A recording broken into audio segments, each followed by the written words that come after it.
Many are predicting that the worst is yet to come, which is unfortunate, said one person here. Until now, they've enjoyed the reputation of being the nation's icebox. Watched a burglar in his home this morning by webcam. As a journalist of over 25 years, stories are what make my world turn. Reporting live from the Dallas newsroom tonight, Jeff Crilley, Fox 4 News. But in 2008, I took the jump from my familiar life and started a PR firm from my home. We're talking about anyone with a camcorder like the one I'm using becomes a television network. We started slowly growing the company, and we now have over 100 clients, and we've branched into the world of live digital broadcasting. I now own 8 different TV studios and have a huge team, and the stories that I now get to share are sometimes the most important of my life. Life has a funny way of coming around full circle. This is the Jeff Crilley Show. Welcome to my show. Even before the pandemic, there were all kinds of problems with teens and depression, and it has to be even accentuated because of the pandemic and all the uncertainty that's out there. So to talk about teens and depression, joining us today, Lori Vann. Thank you so much for coming on the show. Thank you. It's a pleasure to be here. Absolutely. So you and I have known each other for years, and you're a prolific author. You've written many, many books, and you talk about a subject that doesn't get a lot of airtime, teen cutting. Yes. Let's talk about that. So non-suicidal self-injury actually it's over 20 different forms, and a lot of people just think of it as the cutting or maybe scratching, but there's so many variations of it, and that's why it's much more common than what people even realize, because they think this and it's really this. So let's show the book covers, because you're a prolific author. I mean, I wrote one book and it almost did me in, and man, you just are, the ideas keep flowing. Tell us why you approach this topic the way you do. Well, one, I believe that it's very misunderstood. And I've been working and studying with this for 20 years, have worked with well over 500 clients, and have done professional consults with other counselors into the hundreds.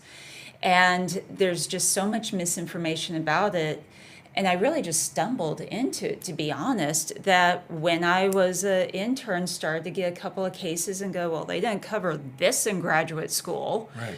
And I just threw myself into it and saw how common it was. And truly it is my passion topic, because there is such a connection between self-injury and suicide risk. Wow. Well, help demystify it, because as you said, there's a lot of misconceptions.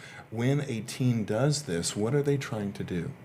Well, in A Caregiver's Guide to Self-Injury, the first book that I read on the topic, I chronicled at least 35 different reasons why people self-harm. But by far, the number one is going to be that the emotional pain is so bad that they need that physical release. And it's also a distraction. And it's that symbolic, I'm getting all of this stuff out of me. And that high or that rush or that relief can last about 2 maybe to 4 hours, and then unfortunately that cycle can start all over again. One of the important myths or misconceptions, I guess you'd say, that needs to really be debunked is that this isn't just a teenager issue. This starts in elementary school. And I have at least 10% of the population I've worked with, they start as adults. And I have some in their 30s and 40s and 50s that started to self-harm for the first time in that age group.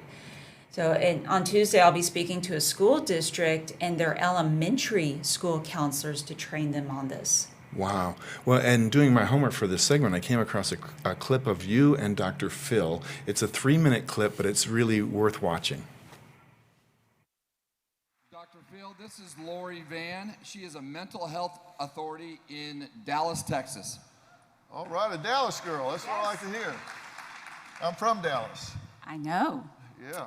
Where do you live in Dallas? I am in the Tarrant County area now, but my practice is in Carrollton. Las Colinas for me, so we're right close. Yes, indeed. Yeah. Well, so Dr. Phil, you have worked with a wide variety of people over the years. I'll say. And it's no secret that non-suicidal self-injury has seen a dramatic increase in the last 10 years. Why do you think that is? And how do we start to develop a strategy to start decreasing the number of incidents? You know, I think it's because of anxiety. And I think we have become a very, frankly, narcissistic generation. I mean, with the advent of the internet, oh my God, people think they have to have an audience when they're brushing their teeth. I mean, really, look at Instagram and YouTube, the stuff people put on there. I mean, they're opening a can of dog food and it's on Instagram. Really?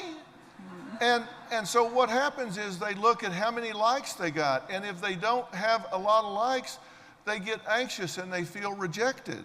So they're measuring their self-worth as a function of how well they're playing on social media platforms. And before, they weren't getting such instantaneous feedback.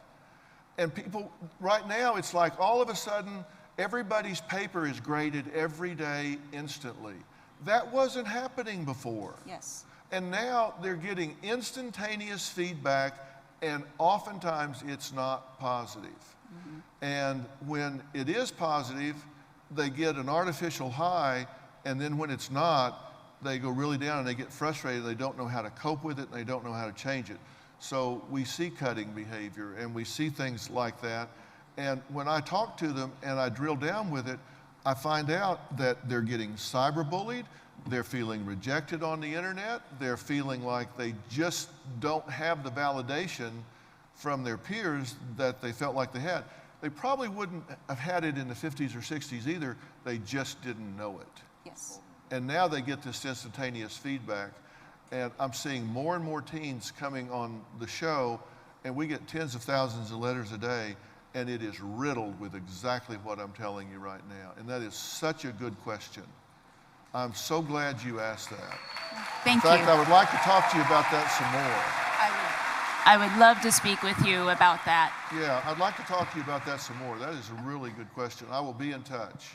Wonderful. Okay? I really will. I'll be in touch with that. Let's follow up on that. Okay. Good question. Wow.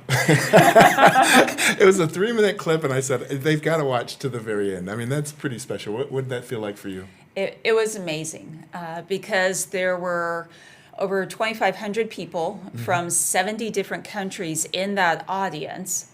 And, you know, my goal going into that interview is this is about the people I serve. This is about getting the message out. Whatever comes from it, but my priority is making sure that this message comes out into the public, and let's figure out how to start confronting this international epidemic.